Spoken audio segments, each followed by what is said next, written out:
বিজেপির বিরুদ্ধে ভোট চুরির অভিযোগ নিয়ে কংগ্রেসের প্রতিবাদ সমাবেশকে কেন্দ্র করে আজ ধুন্ধুমার কাণ্ড ঘটে গেল আগরতলার রাজপথে। পুলিশের দাবি, কংগ্রেস এই সমাবেশের জন্য কোনো অনুমতি নেয়নি। বিধায়ক সুদীপ রায় বর্মন সার্কিট হাউস এলাকায় সভা শুরু করতে গেলে পুলিশ এসে সভাস্থল সার্কিট হাউসের পরিবর্তে রাধানগরে স্থানান্তরিত করতে বলে। সংলগ্ন এলাকায় বিজেপির মণ্ডল কমিটি আয়োজিত একটি পূজা অনুষ্ঠান থাকায় পুলিশ কংগ্রেসের সভা নিয়ে কোনো ঝুঁকি নিতে চায়নি। এভাবেই সভা শুরুর প্রাক মুহূর্তে সার্কিট হাউস এলাকায় কংগ্রেসের গাড়ি নিয়ে তৈরি অস্থায়ী মঞ্চ সরিয়ে আনা হয় রাধানগরে। এরপরই পুলিশের ওপর ক্ষেপে যান বিধায়ক সুদীপ রায় বর্মন।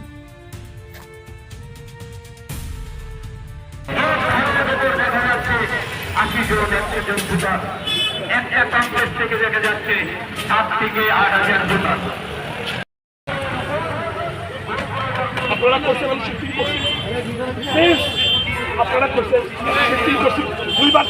দুইবার জায়গা চেঞ্জ করছেন দেন, তাহলে কেন আপনাদের আমাদেরকে একটা ফোন করছেন আপনি মন্ত্রী রিসিভ করবেন? আপনার লোকে আপনার এগ্রিমেন্ট হইল, কথা হইল, তারপর কোন অনুষ্ঠিতিতে আপনারা এই কথা করলেন?